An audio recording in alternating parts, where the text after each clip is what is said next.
प्यारे बच्चों, कैसे हैं? आज आपके सामने हम स्ट्रक्चर ऑफ द एटम लाए हैं। एटम का स्ट्रक्चर देखेंगे, एटम के अंदर कौन कौन सा पार्टिकल होता है उसका हम स्टडी करेंगे। तो आइए देखते हैं प्यारे बच्चों। जो अपने कदमों की काबिलियत पर विश्वास रखते हैं वो ही अक्सर मंजिल पे पहुंचते हैं। अपने आप पर विश्वास आपको बहुत आगे ले जा सकता है। तो चलिए एटम के बारे में प्यारे बच्चों देखें। An atom is divisible and consists of charged particle। अभी तक हम लोगों ने क्या सीखा था कि एटम डिविजिबल नहीं है, एटम से और छोटा पार्टिकल नहीं है, एटम को विभाजित नहीं किया जा सकता है।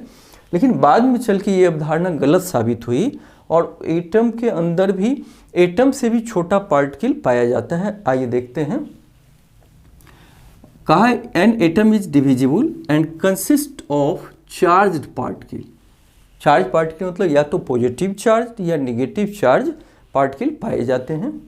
The electron identified by J Thomson. J Thomson scientist थे, उन्होंने इलेक्ट्रॉन का खोज किया। The electron is negative charge.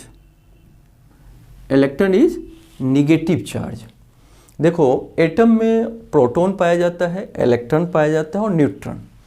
जैसे ये एटम है तो इसके न्यूक्लियस में, इसको हम न्यूक्लियस बोलते हैं, न्यूक्लियस में प्रोटॉन और न्यूट्रॉन पाया जाता है और इलेक्ट्रॉन इसके चारों ओर रिवॉल्व करती है इलेक्ट्रॉन। तो इलेक्ट्रॉन पे नेगेटिव चार्ज होता है, प्रोटॉन पे पॉजिटिव चार्ज होता है। तो प्रोटॉन इज ऑल्सो सब एटॉमिक पार्टिकल। सब एटॉमिक पार्टिकल का मतलब होता है एटम के अंदर के पार्ट को सब एटॉमिक पार्टिकल बोलते हैं। तो प्रोटॉन भी सब एटॉमिक पार्टिकल है, इलेक्ट्रॉन भी सब एटॉमिक पार्टिकल है। Having charge equal in magnitude but opposite in sign so that the electron. कह रहा है कि प्रोटॉन पे चार्ज इक्वल चार्ज है but opposite. Electron negative charge है तो प्रोटॉन क्या है, ये पॉजिटिव चार्ज है, प्रोटॉन पॉजिटिव चार्ज है। जब ये इस पे नेगेटिव है, इलेक्ट्रॉन पे नेगेटिव है, प्रोटॉन पे अपोजिट चार्ज है, इसका मतलब प्रोटॉन पे पॉजिटिव चार्ज, इलेक्ट्रॉन पे negative charge. Proton mass approximately 2000 times of electrons.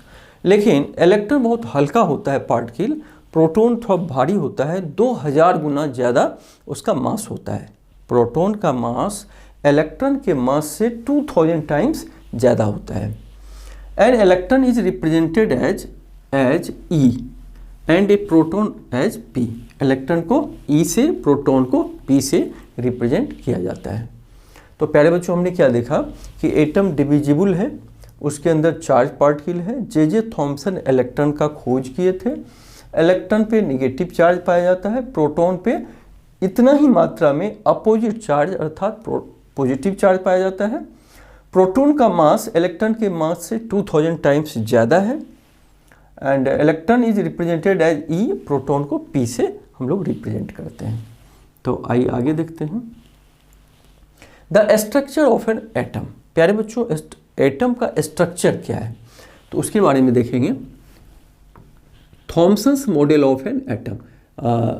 अलग अलग कुछ साइंटिस्ट ने अपना अलग अलग मॉडल दिया कि एटम के अंदर कौन सा पार्टिकल है, पार्टिकल किस जगह पे है, उसे हम एटॉमिक मॉडल बोलते हैं। तो हम अभी देखेंगे Thomson atomic model. Thomson atomic model. J Thomson जो मॉडल दिए उसमें उन्होंने बोला कि एटम जो है एज लाइक वाटरमेलन को जो तरबूज होता है उसी की तरह उन्होंने बोला कि ये एटम होता है। The positive charge in the atom is spread all over like the red edible part. जैसे तरबूज में लाल गूदा होता है पूरा, तो बोले कि प्रोटॉन पूरा भरा रहता है of watermelon, while the electrons are studied in the positively charged sphere like the seeds in the watermelon। इन्होंने बोला कि प्रोटॉन, जैसे ये तरबूज है तो ये प्रोटॉन पूरा फैला हुआ है लाल गूदे की तरह, ठीक है, पूरा फैला हुआ है और उसमें कहीं कहीं जैसे तरबूज में बीज होता है, तरबूज का बीज सीड्स होता है, उसी तरह इलेक्ट्रॉन कहीं कहीं है।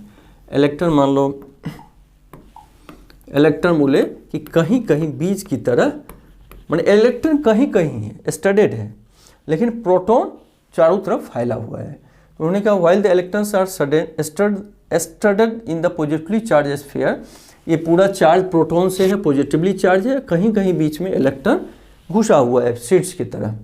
तो ये जे थॉमसन ने मॉडल दिया, watermelon model. Conclusion of Thompson model of an atom. अब इसका कंक्लूजन क्या निकला, उन्होंने जो मॉडल दिया उससे निष्कर्ष क्या निकला। तो निष्कर्ष निकला an atom consist of a positively charge sphere and the electrons are embedded in it. माने उन्होंने, उनके द्वारा जो प्रयोग किया गया उससे निष्कर्ष निकाला गया कि एटम पॉजिटिवली चार्ज से भरा हुआ एक गोला है, स्फीयर है, और उसमें इलेक्ट्रॉन एम्बेडेड है, कहीं कहीं इलेक्ट्रॉन तरबूज के बीज की तरह, वाटरमेलन के सीड्स की तरह कहीं कहीं है। The negative and positive charge are equal in magnitude. उन्होंने ये भी कहा कि एटम के अंदर जितना नेगेटिव चार्ज है उतना ही पॉजिटिव चार्ज है, इक्वल है। So the atom as a whole is electrically neutral. उनका कहना क्या था कि एटम न्यूट्रल है, पूरा एटम न तो पॉजिटिव चार्ज है न तो नेगेटिव, क्योंकि एटम के अंदर जितना पॉजिटिव चार्ज है उतना ही नेगेटिव चार्ज है। नेगेटिव चार्ज इलेक्ट्रॉन पे और पॉजिटिव चार्ज प्रोटॉन पे, तो उतना ही है, तो दोनों एक दूसरे को न्यूट्रलाइज कर दिया। तो पूरा जो एटम है वो न्यूट्रल है, उस पर कोई चार्ज नहीं। तो इन्होंने थॉमसन मॉडल का ये निष्कर्ष था। अब Rutherford's model of an atom. Rutherford एक साइंटिस्ट हुए, उन्होंने क्या दिया, मॉडल दिया, Rutherford model of an atom. In the experiment of fast moving alpha particles were made to fall on thin gold foil. Gold foil का मतलब सोने का पत्ती, मान लीजिए सपोज कि ये सोने का पत्ती है, उस पर उन्होंने अल्फा पार्टिकल, सपोज कि यहाँ से अल्फा पार्टिकल होता क्या है प्यारे बच्चों, देखो alpha particle helium, charged helium ion है। हीलियम पे दो इलेक्ट्रॉन, हीलियम पे दो इलेक्ट्रॉन, दो प्रोटॉन और दो न्यूट्रॉन पाया जाता है। तो जब दो इलेक्ट्रॉन हीलियम एटम से हट जाए तो क्या बचेगा, दो प्रोटॉन दो न्यूट्रॉन। तो दो प्रोटॉन दो न्यूट्रॉन मतलब दो चार्ज हो जाएगा, टू पॉजिटिव चार्ज। तो इसको जब हटा दें, ये इसको बोलते हैं अल्फा पार्टिकल। अर्थात अल्फा पार्टिकल पे दो प्रोटॉन और दो न्यूट्रॉन होते हैं, अर्थात alpha particle positively, two unit positively charge एक पार्टिकल है। तो उन्होंने कहा in the experiment fast moving alpha particle were made to fall in thin. यहाँ से अल्फा पार्टिकल को उन्होंने इस पे डाला, किस पे, तो गोल्ड फॉइल पे, गोल्ड के पतले से फॉइल पे। Alpha particles are double positively charge helium ions. Alpha particle क्या है, डबल पॉजिटिव चार्ज है, जो हम पहले ही डिस्कस कर चुके हैं। तो आगे क्या देखिए, द अल्फा पार्टिकल्स, इसको बोलते हैं alpha particle scattering experiment gave the following result. जब उन्होंने गोल्ड के पतले से फॉइल पे अल्फा पार्टिकल डाला, बहुत स्पीड में अल्फा पार्टिकल क्या है, वो पॉजिटिव चार्ज है, हीलियम का टू पॉजिटिव चार्ज है, जिसपे टू प्रोटॉन और टू न्यूट्रॉन पाया जाता है। तो उन्होंने देखा क्या है कि इस गोल्ड फॉइल पे जब अल्फा पार्टिकल उन्होंने डाला तो most of the fast moving alpha particle passed straight through the gold foil. उन्होंने ये क्या देखा कि इसके होके स्ट्रेट गुजर गया, जैसे आ रहा था वैसे ही ये गुजर गया, पास्ड हो गया। Some of the alpha particles were deflected by the foil by small angles. उन्होंने क्या देखा कि कुछ अल्फा पार्टिकल डिफ्लेक्टेड का मतलब थोड़ा सा उसमें डिफ्लेक्शन हुआ, जैसे ये मान लो ये यहाँ आया तो थोड़ा सा इसका डिफ्लेक्शन हो गया, ये थोड़ा सा डिफ्लेक्टेड हो गया, वो मुड़ा। One out of every 12,000 particles appear to the rebound. 12,000 में एकाध क्या देखा गया कि जिधर से गया, मान लो इधर गया तो इसी रास्ते पे वापस आ गया, इसी रास्ते पे वापस आया। प्रयोग में उन्होंने क्या देखा, जब alpha particle fast moving alpha particle gold foil पे डाला तो most of the alpha particle सीधे निकल गया, बिना डिफ्लेक्टेड हुए, बिना रास्ता परिवर्तित किए हुए। कुछ अल्फा पार्टिकल में थोड़ा सा डिफ्लेक्शन हुआ और 12,000 में एक आध अल्फा पार्टिकल रेज क्या हुआ, उसी रास्ते से लौट गया। इन्होंने एक्सपेरिमेंट में ऐसा देखा। तो उससे निष्कर्ष क्या निकला, Rutherford concluded from the alpha particle scattering experiment, alpha particle जो स्कैटर हुआ बटा, इस एक्सपेरिमेंट में उन्होंने क्या निष्कर्ष निकाला कि मोस्ट ऑफ द, ये क्या था, यहाँ से अल्फा पार्टिकल गया तो ज़्यादातर तो सीधे निकल गया,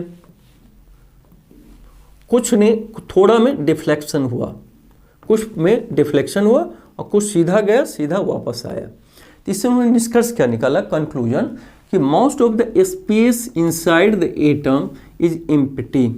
उन्होंने बोला कि एटम के अंदर ज़्यादातर पार्ट खाली है, एम्प्टी है। क्यों? क्योंकि मोस्ट ऑफ द, ये क्या हुआ, अल्फा रे सीधा निकल गया, तो रास्ता बिल्कुल क्लियर मिला, मतलब खाली था वहाँ। Through the gold foil without getting deflected, बहुत सारा क्या हुआ, अल्फा पार्टिकल बिना डिफ्लेक्शन का, बिना मुड़े हुए सीधे चला गया। इससे निष्कर्ष निकला कि एटम ज़्यादातर खाली जगह है।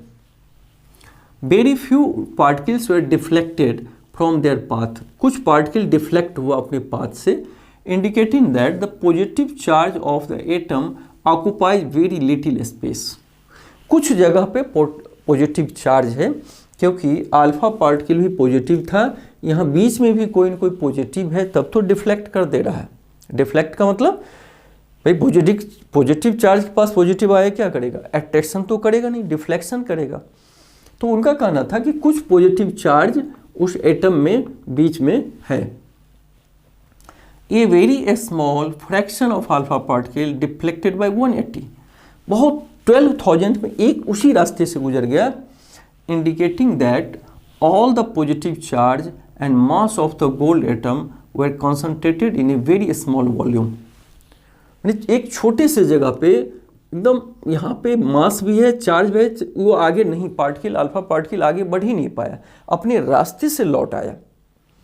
तो क्या निष्कर्ष इन्होंने निकाला रदरफोर्ड ने, कि पहला most of the space atom का खाली है, दूसरा इन्होंने निकाला कि कुछ पार्टिकल जो डिफ्लेक्टेड हुआ इंडिकेट कर रहा है कि पॉजिटिव चार्ज थोड़ा जगह को ऑक्यूपाई किया है, एंड वेरी स्मॉल, जब 12,000 में एक पार्टिकल वापस आया, इससे उन्होंने निष्कर्ष निकाला कि पूरा मास जो है और पॉजिटिव चार्ज एक फिक्स प्लेस पे रखा है, जिसके कारण वो डिफ्लेक्ट अपने रास्ते से 180 पे किया है।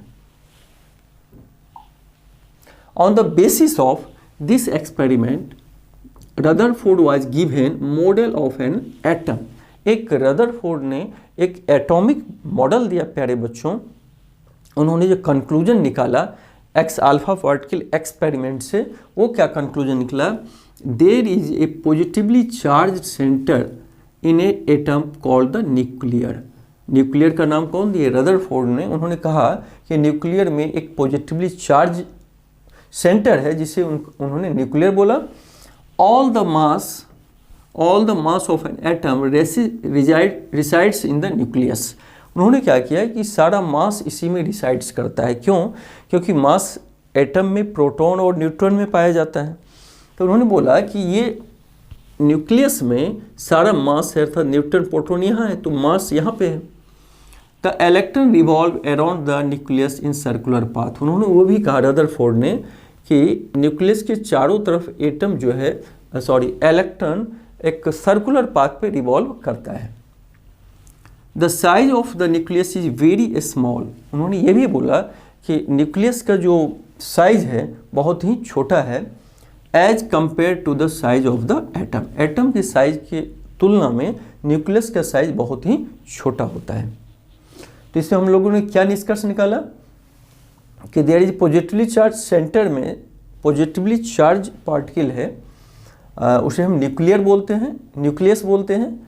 All the mass of an atom resides in the nucleus. Nucleus में पूरा मास भी पाया जाता है, पॉजिटिव चार्ज भी पाया जाता है।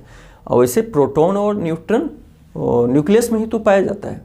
प्रोटॉन में मास होता है, पॉजिटिव चार्ज होता है, न्यूट्रॉन पे कोई चार्ज तो नहीं होता है लेकिन मास तो होता है उसमें। और वो दोनों प्रोटॉन और न्यूट्रॉन न्यूक्लियस में कौन कौन पाया जाता है? प्रोटॉन और न्यूट्रॉन। इलेक्ट्रॉन के बारे में उन्होंने कहा कि इलेक्ट्रॉन इस न्यूक्लियस के चारों तरफ रिवॉल्व करता है। ठीक है, the size of the nucleus is very small, और न्यूक्लियस का साइज क्या है? वेरी स्मॉल है। तो ठीक है, हम लोग रदरफोर्ड एटॉमिक मॉडल का देखा, अल्फा पार्टिकल स्कैटरिंग एक्सपेरिमेंट देखा। तो थैंक यू प्यारे बच्चों, बहुत मज़ा आया आपके साथ। फिर मिलेंगे अगले पार्ट में। Thank you.